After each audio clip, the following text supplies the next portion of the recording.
This next segment, admittedly quite excited for. I'll tell you now, I grew up in Phoenix, Arizona. I love the Phoenix Suns of the NBA. And running a new show in Israel, I really couldn't dream of just how I'd ever end up with some of my favorite former players in the studio with me. Well, they brought the reason to me today, and it's all under Project Max, an Israeli nonprofit aimed at combating anti-Semitism, racism, and intolerance through sports. And this last week, actually 10 days, took the form of a basketball camp for kids, Israelis, Palestinians, Christians, and Muslims, on the court together in Jerusalem. So I have to introduce, welcome to Zoom In and I-24 News, the Eddie Johnson, better known perhaps as the smooth shooter, EJ, a 17-year NBA veteran, current play-by-play TV analyst for the Phoenix Suns. Good to have you with us. Mark West, of course, your longtime Suns center, big man, tough guy, also 17-year NBA veteran here, currently ambassador for the Phoenix Suns charities. So important work you've carried on with the organization. And last but not least, of course, Eric Rubin, the executive director of Project Max. So important stuff all around. I've got to start, Eric, admittedly, with the NBA guys here in the room. First of all, EJ, look, in 1989, sixth man of the year with the Suns. It's very exciting to see you here, of course. Tell us about, how you got to coming to Israel, of all places. Well, I mean, I'm a historian. I majored in history, and I just never had the chance, but this guy here made it possible to be able to come here. And for me, I'm more about when I see something than take in what somebody's telling me. And the fact that I have had a tremendous 10 days here just tells me a lot about all the things that I was hearing that's not quite true. And so for me, it's been a pleasurable experience.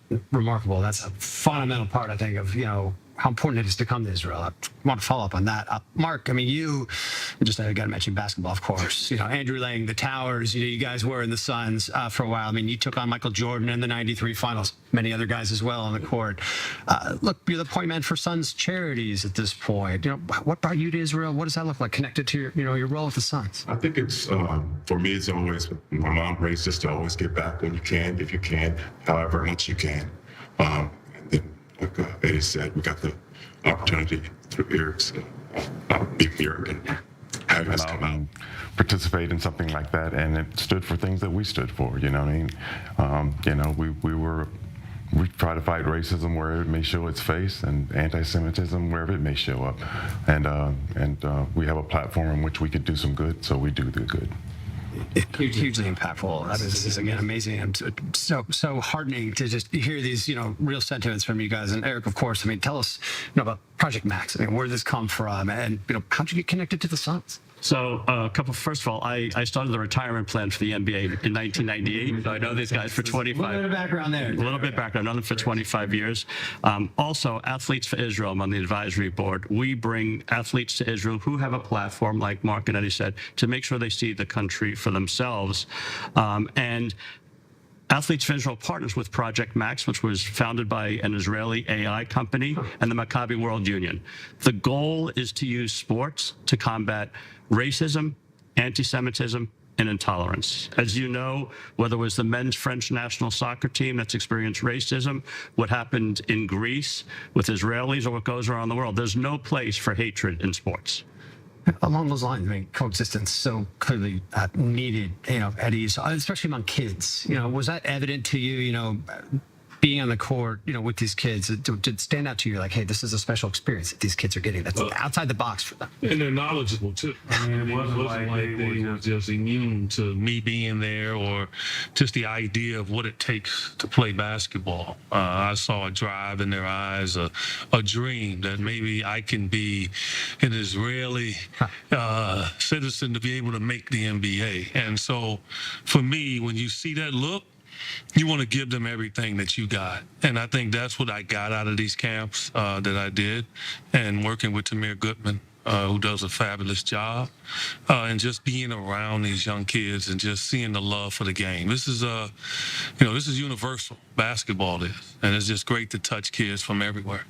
And you guys touched on this. I mean, there's so much, out there about the conflict here, about this country, right or wrong, left or right, all these issues. There's a lot out there. You got to get past a lot of that to get here and sort of see what's happening. Mark, how did that, the conflict, that underlies all this, how did you sort of see that, or how did you see that taken on in the context of getting these kids together? Was it, were you uplifted essentially as well?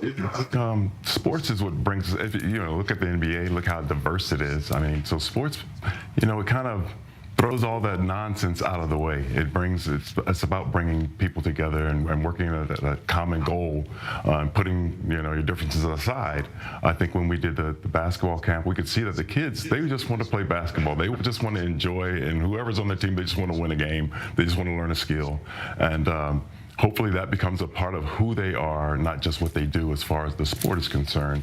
That they, we can do this together. We're stronger together. We can become something amazing together, and then we can be judged by the content of our character and not by some whatever else. In fact, these kids are bridging, cultural gaps and, coming to each other in some cases from across the tracks, so to say, and, bridging, the Palestinians and Israeli kids, the Jews and the Muslims, the Christians. What did you notice those differences on the court, Eddie? I mean, were these types of things you said, hey, at first, maybe it was a 10-day camp. Did you see the kids at first struggling with some of these issues, then having overcome them, or how'd that play out? So kids just getting along, having a good time, opening their eyes, trying to work together, learn together. And that's one of the biggest surprises for me, based on what I grew up reading and hearing. And I've had the opportunity to not only be in an Israeli Jew's kitchen eating, but also an Arab's kitchen, being in their neighborhood.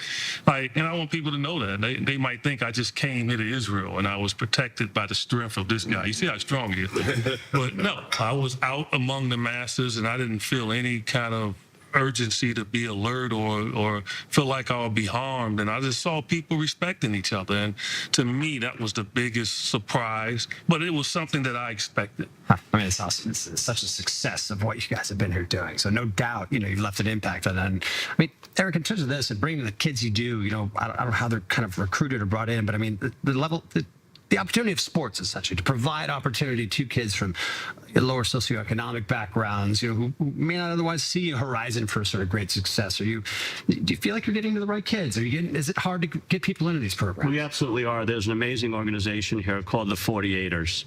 And on our last visit, which had Cedric Toney, Dale Ellis, and Theo Ratliff, we also did basketball clinics with them. Half of the children were Ethiopian. Half of the group were females. We also had the first Palestinian woman who's playing professional basketball in Israel. Wow. Myrna Saya, come to the clinic. So the kids, we're trying to set example where we have African-American, Jews, Tamir Goodman, an Orthodox Jew, and a Palestinian woman all together showing. One of my favorite moments from this trip was Myrna playing one-on-one with Eddie, and all of the children standing, but all the children are standing around watching. Wow.